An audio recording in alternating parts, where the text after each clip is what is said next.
rawa ko na kira ki.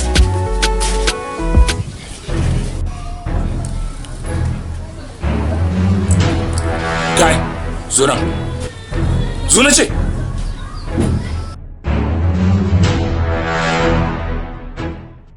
Zo, kama zo na ce ma.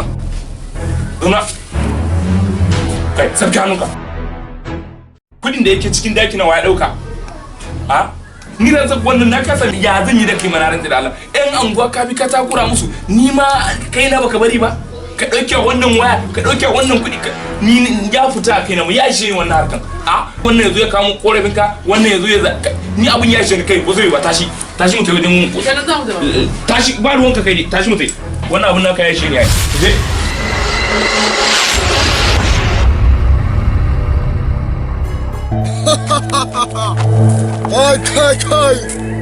Kai baki aljani ka hana wancan matar wadda ta zo akan mijinta maza ka shiga tsakanin su ka haukata wannan yarinya su rikice.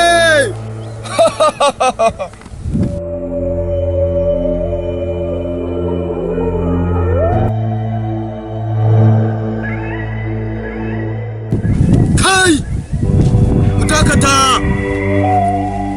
In za zo wajenmu da baya-baya ke zuwa!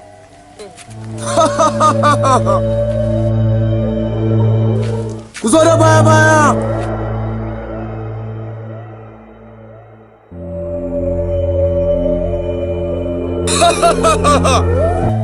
Kai! Me ke tafe da ku? Boka, wannan kanin nan nawa duk ya biya ta kura yan gwa. Ya ɗauke mun kuɗi na, ya ɗauke mun kullin mota na, ya ɗauke mun waya na, duk ya takura yan anguwa. An gama an dai wannan ne. Baƙaƙen aljanu ne suka shiga jikin shi. Shi yasa ta inda ya ga abu baya bari. Amma daga yau tashi ta ƙare. Kawo kanka nan. Kawo mana ba shi kai. Dan iska ba su kanka dan iska yaro. Me haka boka? Kai, aljanu za a hudda mishi baƙaƙe a jikin shi. To cire shi. In ba haka ba zai daina ba. Oke, gama aikinka. Ka fita! Tafi bayan Saudiya! Ka fita! Ku fita daga cikin shi! Yanzu zan ba ku wani zobe. Boka. Wannan zobe kar ku bari ya fita daga hannun shi. Aha, oke boka. Daga rana ita yau ba zai ƙara sata ba. Oke, to mun gode boka. Mun gode boka.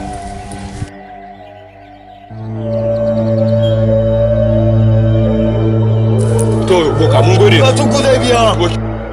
Aha, oke. Buta da baya. Oke, to boka.